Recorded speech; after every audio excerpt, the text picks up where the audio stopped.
എന്തായാലും ഭയങ്കര ഹിറ്റായിട്ട് ഓടിക്കൊണ്ടിരിക്കുന്ന ഒരു സിനിമയാണ്. നമസ്കാരം, അമൃത. പൊതുവെ എനിക്ക് ഈ ഒരു ഹൊറർ എന്ന് പറയുന്ന ഒരു ജോൺട്ര എന്തായാലും ആ സാധനത്തിനോട് എനിക്ക് എത്രത്തോളം ഒരു വലിയ തൃപ്തിയുള്ളതല്ല. അപ്പോൾ അതുകൊണ്ട് തന്നെ എൻ്റെ ശ്രദ്ധയിൽപ്പെടാതെ പോകേണ്ട ഒരു സിനിമയായിരുന്നു ഇത്. ഇപ്പോഴാണ് എൻ്റെ ഒരു സുഹൃത്ത് വിളിച്ചിട്ട് തോന്നുന്നു പറ്റിയ സമയം കിട്ടുമെന്നുണ്ടെങ്കിൽ ഇതൊന്ന് നോക്ക്, നല്ല മൂവിയാണ്. പ്രത്യേകിച്ച് മാധവൻ്റെ അഭിനയം. മാധവനെ എനിക്ക് ഭയങ്കര ഇഷ്ടമാണ്. കാരണം അദ്ദേഹം ഓരോരോ ക്യാരക്ടറിനും അതിൻ്റേതായിട്ടുള്ളൊരു വ്യത്യസ്തത, ആ ഒരു കഥാപാത്രത്തോടൊരു നീതി പുലർത്താനൊക്കെ ശ്രമിക്കുന്ന ഒരു അഭിനേതാവാണ്. അപ്പോൾ അങ്ങനെയാണ് ഈ ഒരു സിനിമ കാണാനുള്ളൊരു കൺക്ലൂഷനിലെത്തിയത്. അപ്പോൾ സിനിമയെക്കുറിച്ച് പറഞ്ഞു കഴിഞ്ഞാൽ ഈ ഒരു സൗണ്ട് എഫക്ട്സ് അത്രത്തോളം എനിക്ക് എൻജോയ് ചെയ്യാൻ കഴിഞ്ഞില്ല. കാരണം ആ ഒരു സീറ്റഡ്ജ് പെർഫോമൻസ് കൊടുക്കുന്ന രീതിയിലൊക്കെ അവർ സൗണ്ട് ഈ സിനിമയ്ക്ക് അത് ചെയ്തിട്ടുണ്ട്. പക്ഷെ അതത്രത്തോളം ആ ഒരു തിയേറ്ററിൽ നിന്ന് എക്സ്പീരിയൻസ് ചെയ്യാൻ കഴിഞ്ഞില്ല. പിന്നെ ബാക്കി ഈ സിനിമ എന്ന് പറഞ്ഞു കഴിഞ്ഞാൽ ഇതൊരു മാധവൻ സിനിമയാണ്. മാധവന്റെ പെർഫോമൻസ് ആണ് തുടക്കമല്ല, വളരെ ഫാസ്റ്റ് ആയിട്ടുള്ളൊരു സ്റ്റോറി ടെല്ലിംഗ് ആണ്. അപ്പോൾ അതുകൊണ്ട് തന്നെ നമുക്ക് ഒട്ടും ബോറടിക്കാത്ത രീതിയിൽ സിനിമ നല്ല ഫാസ്റ്റായിട്ട് നല്ല എൻഗേജിങ് ആയിട്ട് മുന്നോട്ട് പോകും. പിന്നെ മാധവൻ എൻട്രി ചെയ്യുന്നിടത്തുനിന്ന് തന്നെ അദ്ദേഹത്തിൻ്റെ ഒരു അപ്പിയറൻസും ആ ഒരു ക്യാരക്ടറിനെ അദ്ദേഹം മോൾഡ് ചെയ്തിരിക്കുന്ന ഒരു രീതിയൊക്കെ വെച്ചിട്ട് പിന്നെ സിനിമയെ മാധവൻ അങ്ങ് എടുത്തുകൊണ്ടൊരു പോക്ക് പോവുകയാണ്. അതും ബ്ലാക്ക് മാജിക് ഒക്കെയാണ് സബ്ജക്റ്റ്. അത് മാധവന്റെ കഥാപാത്രത്തിനെ കുറിച്ച് എന്ത് പറഞ്ഞാലും നമ്മൾ ഇതിനകത്ത് സ്പോയിലറായി പോകുന്നുണ്ട്, ഞാനൊന്നും പറയുന്നില്ല. അപ്പോൾ ഈ ഹൊറർ എന്ന് പറയുന്ന ഒരു ജോൺറെ ഒരുപാട് ഇരുന്ന് അങ്ങനെ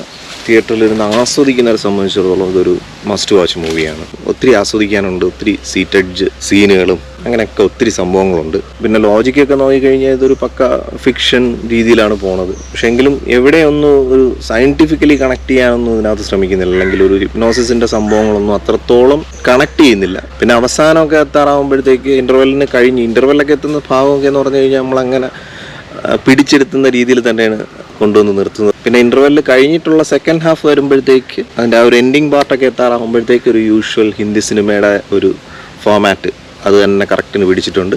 എങ്കിലും ഈ സിനിമ എന്ന് പറയുന്നത് വളരെ കുറച്ച് കഥാപാത്രങ്ങൾ, ഒരു ഫാമിലിയുടെ അകത്ത് നടക്കുന്ന കുറച്ച് സംഭവങ്ങളുമായിട്ട് അതിൻ്റെ പ്രത്യാഘാതങ്ങളുമൊക്കെ ആയിട്ടാണ് ഈ സിനിമ പോകുന്നത്. അപ്പോൾ അതുകൊണ്ട് തന്നെ പാളിപ്പോകാനുള്ള ഒത്തിരി സാധ്യതകൾ സിനിമയ്ക്കകത്തുണ്ടെങ്കിലും അവിടെ ഒക്കെ കവറപ്പ് ചെയ്ത് സിനിമ നല്ല രീതിയിൽ ക്യാപ്ചർ ചെയ്ത് റെൻഡർ ചെയ്ത് വെച്ചിട്ടുണ്ട്. പിന്നെ അൾട്ടിമേറ്റ്ലി മാധവന്റെ പെർഫോമൻസിനാണ് ഞാൻ മാർക്ക് ഇടുന്നത്. ഈ സിനിമയ്ക്ക് ഞാൻ IMDbയിൽ ഔട്ട് ഓഫ് 10 8 റേറ്റ് ചെയ്യുന്നു. അപ്പം ഞാൻ ആദ്യം പറഞ്ഞ പോലെ ഹൊറർ ജോൺറെ ഇഷ്ടപ്പെടുന്നവരെ സംബന്ധിച്ചിടത്തോളം ഈ ഒരു സിനിമ ഒരു നല്ലൊരു അനുഭവം തീർച്ചയായിട്ടും സമ്മാനിക്കും. പക്ഷേ ഞാൻ ചൂസ് ചെയ്ത തിയേറ്റർ എനിക്ക് ഭയങ്കര ഒരു സംഭവമായിട്ടൊന്നും തോന്നിയില്ല. കാരണം ഞാൻ യൂഷ്വലി സിനിമകളൊക്കെ കാണുന്നത് എൻ്റെ നാട്ടിലുള്ള ആറ്റിങ്ങലുള്ള ഡ്രീംസ് എന്ന് പറയുന്ന തിയേറ്ററിലാണ്. ഡ്രീംസ് തിയേറ്റർ ഭയങ്കര ഗംഭീര തിയേറ്റർ ഒന്നും അല്ലെങ്കിലും ഉള്ളത് വളരെ മിനിമലിസ്റ്റിക് ആയിട്ട് എന്നാൽ അതിനകത്ത് നല്ല മാക്സിമം ഒരു സൗണ്ട് എഫക്റ്റും ആ ഒരു തിയേറ്ററിക്കൽ എഫക്റ്റും ഒക്കെ കൊടുക്കുന്ന ഒരു തിയേറ്ററാണ്. പിന്നെ കംപ്ലീറ്റ് നല്ല കംഫർട്ടബിൾ ആയിട്ടുള്ള സീറ്റ്സ് ആണ്. ഇപ്പം ഞാൻ ഈ ഒരു ഫിലിമിൻ്റെ ഇടയിൽ ഒരു തിയേറ്ററിനെ പ്രൊമോട്ട് ചെയ്ത് പറയാനൊന്നുമല്ല, പക്ഷേ കഴിഞ്ഞ ദിവസം ഞാൻ PVRൽ ടിക്കറ്റ് എടുത്ത് കണ്ടപ്പോഴാണ് എനിക്ക് എൻ്റെ നാട്ടിലുള്ളൊരു തിയേറ്ററും ഇത്രയും ഭയങ്കര ലാവിഷായിട്ട് ഭയങ്കര ലക്ഷൂറിയസ് ആയിട്ടുള്ളൊരു തിയേറ്ററുമായിട്ടുള്ളൊരു ഡിഫറൻസ് അതെനിക്ക് മനസ്സിലാക്കാൻ കഴിഞ്ഞത്. അപ്പോൾ പൊതുവെ നമ്മൾ ഈ PVR എന്ന് പറയുമ്പോഴത്തേക്ക് എന്തോ ഭയങ്കര സംഭവമാണെന്നുള്ളൊരു തോന്നലുണ്ട്. മേ ബി അവരുടെ ഏറ്റവും കൂടിയ തിയേറ്റർ, ഏറ്റവും വലിയ തിയേറ്റർ IMAX തിയേറ്റർ കുറച്ചും കൂടെ ഗംഭീരമായിരിക്കാം. പക്ഷേ ഈ OD 1 OD 2 OD 3 ഒക്കെ എനിക്ക് തോന്നുന്നു, OD 3 അല്ല, ആ ഒരു OD സീരീസിലുള്ള സംഭവങ്ങളൊക്കെ എനിക്ക് തോന്നുന്നു നമുക്കൊരു കുറച്ചും കൂടെ ബിഗ് ആയിട്ടുള്ളൊരു ഹോം തിയേറ്റർ ആയിട്ട് എനിക്ക് അതിനകത്ത് ഫീൽ ചെയ്യാറുള്ളൂ. അപ്പോൾ അതുകൊണ്ട് തന്നെ ആ ഒരു നിരാശ എനിക്ക് തോന്നിയിരുന്നു. അത് പ്രത്യേകിച്ച്